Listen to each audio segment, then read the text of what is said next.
नमस्ते दोस्तों, आप सब कैसे हो। आशा करती हूँ आप सब लोग बहुत अच्छे होंगे। मैं एक धान लगाने वाला गीत सुनाने जा रही हूँ। आप लोगों को जैसे लगेगा कमेंट करके ज़रूर बताना।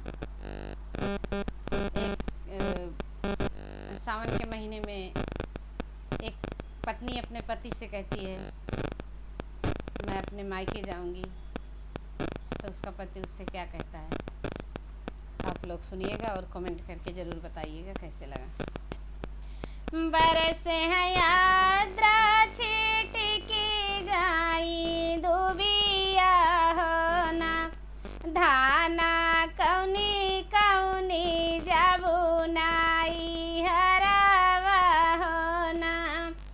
बरसे हैं यात्रा छिटकी गाई दुबिया हो ना, धाना कौनी कौनी जाबू नाई हरावा हो ना।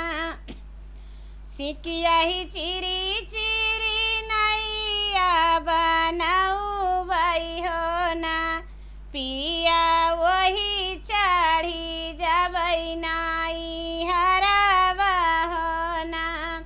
सिकिया ही चिरी चिरी नैया बनाऊ बई हो ना, पिया वही चढ़ी जबई नाई हरावा हो ना, पिया वही चढ़ी जबई नाई हरावा हो ना।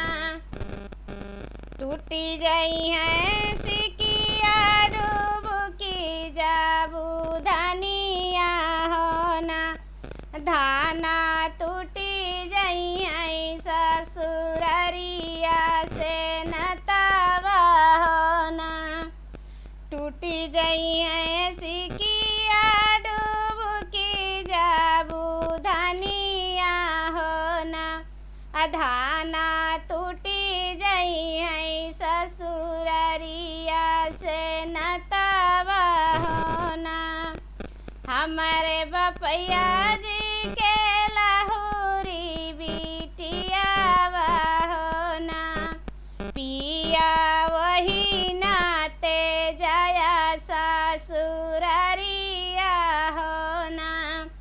हमारे बपैया जी के लहुरी ननद बिटियावा हो ना, पिया वही नाते जया ससुररिया हो ना।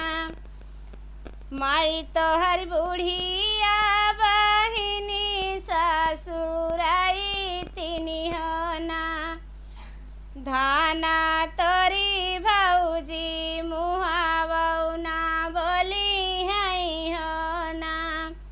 माई तो हर बूढ़िया बहिनी ससुराई तिनी हो ना, धाना